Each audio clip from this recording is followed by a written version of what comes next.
What's up, guys? It is John from Side Hustle Experiment. Today, answering a Instagram question. Someone asked me, when did I really start feeling comfortable being able to buy a lot of product and pull the trigger? A lot of people reshared the answer and sent me DMs saying it was super helpful. So I figured I'd make a video about it. It might surprise you actually how long it actually took, and I'm going to kind of cover some of the mistakes and learnings that I had from the experience. Let's get into it. So, the confidence to buy is definitely a harder thing to master and kind of feel.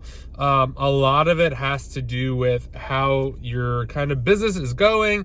As you're buying things, are they selling through? Are you making money on those things? Is the price tanking?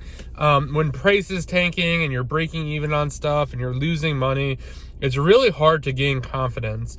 And one of the biggest problems that I have had is when you start to buy and you make some bad buys. Like when I first started, I made a whole bunch of bad buys. Let's just say like I bought like 10-ish, 12-ish things that weren't really working out. They stay with you for, could be like, I don't know, 4 to 6 weeks sometimes, before you could actually sell it out. If there are a lot of people on that listing, sometimes being the lowest price, you can't move all the inventory quickly. So they stay with you. So as you're buying, you're constantly reminded that like those things aren't selling, or you're seeing sales for that stuff in inventory labs and you're seeing that you're not making any money on it. It's just a reminder of, you screwed up. Maybe you don't know what you're doing, but all that is just kind of normal. So I'll kind of go into this a little more, but it took me, I would say, about 6 to 8 months to truly start to be confident in making buying decisions and pulling the trigger.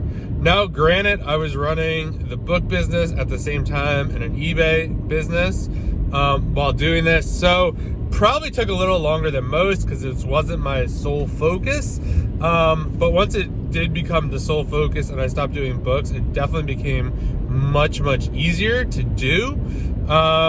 So I would say when I say confident also, that doesn't mean that, stuff that I buy, I still don't make mistakes.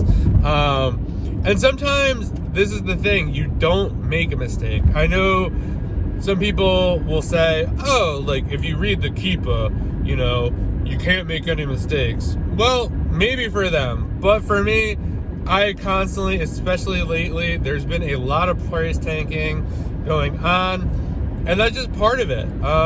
You either have to wait it out or kind of cut bait and move on. But for me personally, sometimes you read the Keepa, it's so straight. There's only like 10 sellers on it for 5 to 10 sellers on it for a whole year. You buy it, and then before you know it, a week later, there's 40 people on it. Like there were no sales, it was just a regular, we just don't know. So that's kind of number one. Like sometimes you could do the right thing, everything checks out, but it still doesn't work out. So that's one thing that kind of hit me. But I think one of the biggest things is test buying, and test buying small. I know a lot of people talk about, oh yeah, just order 18 of something, or oh yeah, just order 12, like no big deal. Well, it really depends on, like, I am probably in the buying now where my test buys are about 10, just because, like I said, I am more confident. I still do 10 to 12. If I'm really, if the product really moves a lot, maybe 20. But for the most part, that was my biggest problem starting out. I was buying between 10 to 12 every single time. They would, I wasn't buying the best products. And it was not because, it's just experience. Like, you just miss stuff when you start out. You don't know everything. And this isn't a video to scare you and say that, like, online arbitrage is tricky and it's hard. It's just, you need to learn. And that's why you should start buying small. One of the not so great things about buying small is it's going to affect probably your buy box share. But for the most part, you're better off figuring out if this product is actually going to sell and sell well before you kind of go deep. So I was going like 12 deep, 10 deep, and what would happen is like the first 2 would sell, and then the rest would kind of go in FC transfer, and then the price would tank, and then before you knew it, either breaking even or taking a loss on the items. And it hurts, like, right? You put in all this effort, you're like, all right, I'm good to go here, and it doesn't pan out, and that's okay. But I kind of scaled back then, and I was buying anywhere between, I would say probably 5. I was test buying 5 on the high end and 3 on the low end. So for those things I'm buying 3 of, those are pretty much any items that were $50 and above. The things I was buying 5 of were pretty much anything below $50. And it sucks, to be honest.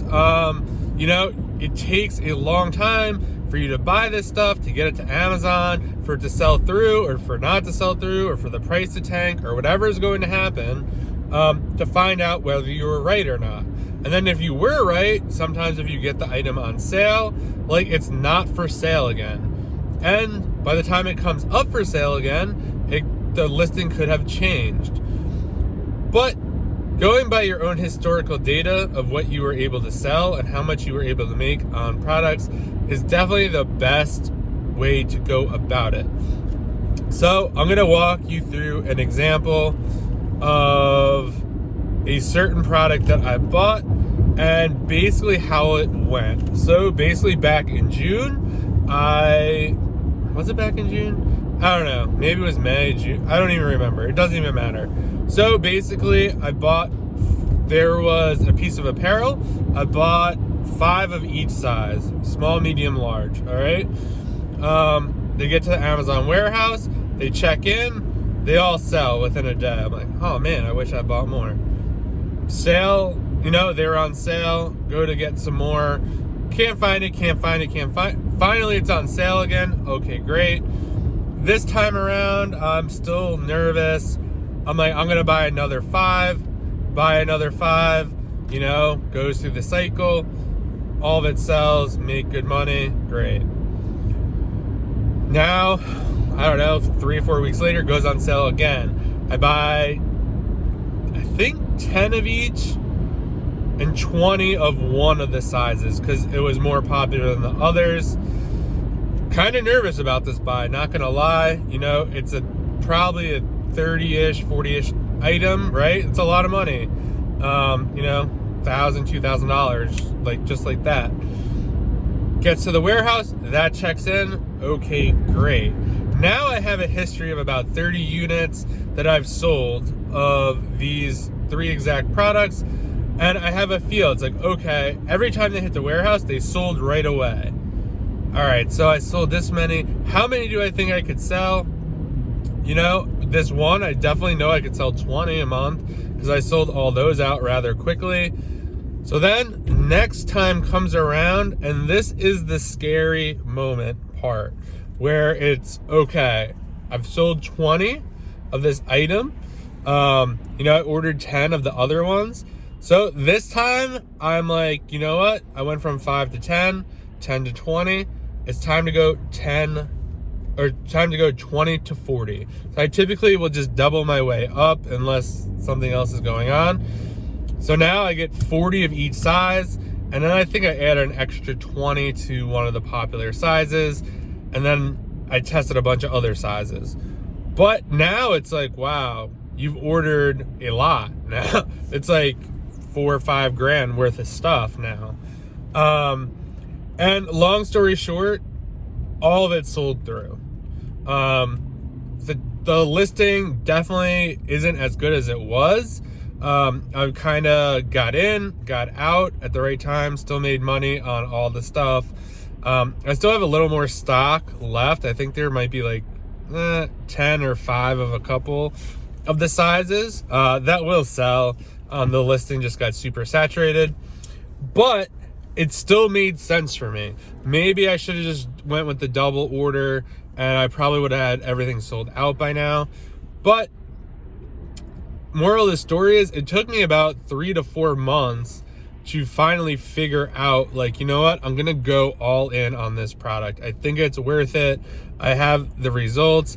I probably should have went from 5 to 10, 10 to 20, 20 to 40, and then made like an even bigger order the last time around, if it still made sense. But that's kind of how I think about it.